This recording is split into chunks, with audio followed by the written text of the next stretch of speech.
Hi friends, my name is Ridha Fatima. Today we'll be studying a Panchatantra story, and the story's name is The Brahmin and the Crooks. It's a very nice story. It has a lot of morals. You can interpret it in many ways. It's very important for us to read the story because obviously it has many morals and you can learn a lot of things from other people's mistakes, and also it will teach you how to be aware of other things, how literature works, metaphors, a lot of literary devices.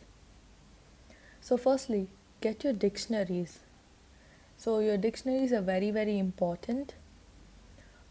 It will help you understand new words and write it down so you can use them in other sentences in the future. So, let's start reading the story. So, in the story, there is a Brahmin, there are three crooks. We call them rogues in the story. So, a crook and a rogue is the same person, so don't get confused. Obviously, the goat is the main plot of the story. Everyone's trying to get the goat from the Brahmin, so that is the main thing in the story. So, let us start reading the story. Once, a Brahmin, holy man, received a goat as a gift after performing a religious ceremony. The Brahmin lifted the goat on his shoulders and left for his home. It so happened that three rogues happened to see the Brahmin carrying the goat. So the Brahmin did something good. He got the goat as a reward, and now the Brahmin is carrying the goat on his shoulders and he is walking home. And three crooks see the Brahmin walking, and let's see what they think. So the crooks, they were very hungry. Seeing the goat, the first rogue exclaimed, "Oh, that is a fat goat. We should get that goat." "Yes, it would make for a very nice meal for all three of us," said the second one. "But how can we get the goat? The Brahmin is carrying the goat on his shoulders. I'm sure he won't gift it to us," said the third one. So we come to know that the three crooks are very hungry and they see this goat and they want to eat it, they want to get it from the Brahmin. And now they know that the Brahmin won't give it to them. So now they're thinking and planning a strategy on how to get it. "I know how to get the goat. I have a plan," said the first rogue. "Listen to me." He whispered the plan into the ears of the other two. They would fool the Brahmin and get the goat for themselves.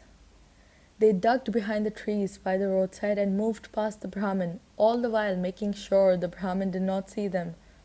A little later, one of the rogues approached the Brahmin. So what happens here is the crooks or rogues, they follow the Brahmin without being noticed by the Brahmin, and now the first rogue approaches the Brahmin. "Oh, holy priest," the first rogue said politely, "I see that you are carrying a dog on your shoulders. I fail to understand why a pious person like you would carry a dog on his shoulders."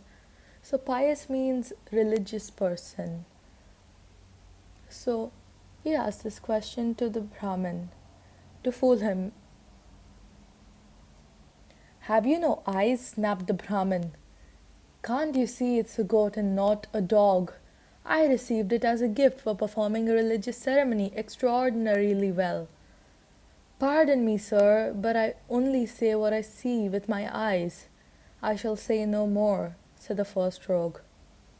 Clearly, being highly educated isn't everything, the rogue muttered before leaving, making sure that the Brahmin heard him. So when the Brahmin says, "Have you no eyes?" snapped the Brahmin. Snapped here means that the Brahmin got irritated or frustrated. He clearly knows that everyone can recognize a goat, but still, why he's confused actually. Why is this man saying that it's a dog and not a goat? And the rogue says the last line, "Clearly being highly educated isn't everything," again to confuse the Brahmin, to make him think about what he's carrying. The Brahmin continued on his path, cursing the man for his utter foolishness. So the Brahmin continues walking on the path. He had barely walked 100 meters when the second rogue came up to him and said, "Respected sir, where did you find the dead calf, and why are you carrying it on your shoulders? Is it not disgraceful for a Brahmin to carry a dead animal?" Now here the Brahmin lost his temper on hearing this. He shouted furiously at the second rogue, "What is happening to everyone? Are you also as blind as the other foolish man I met a while ago? This is no dead calf I'm carrying, it's a goat that I received a little while ago." The rogue pretended innocence.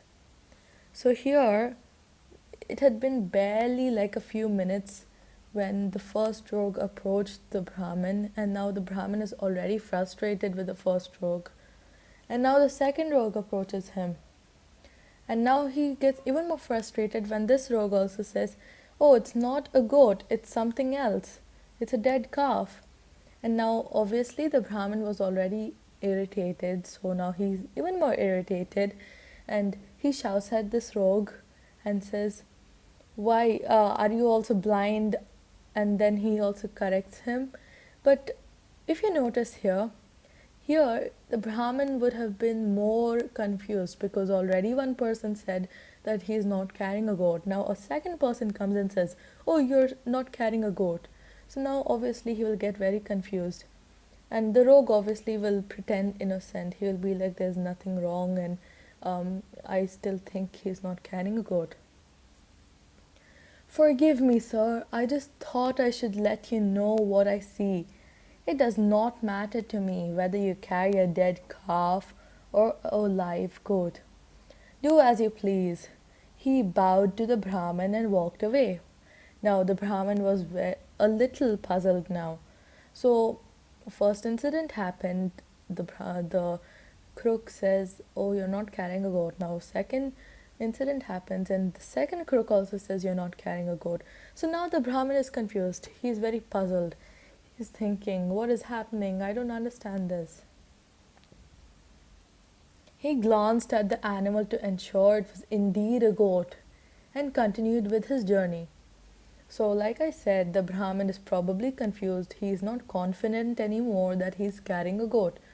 And he looks up to make sure that it is a goat. And he continues with his journey. Shortly, as planned, the third rogue appeared. Upon seeing the Brahmin, he frowned and said, "Pardon me, sir, are you a real Brahmin?" "Yes, indeed I am. What sort of a question is that?" retorted the Brahmin. So retorted means you're replying with a question. You're answering a person's question with another question.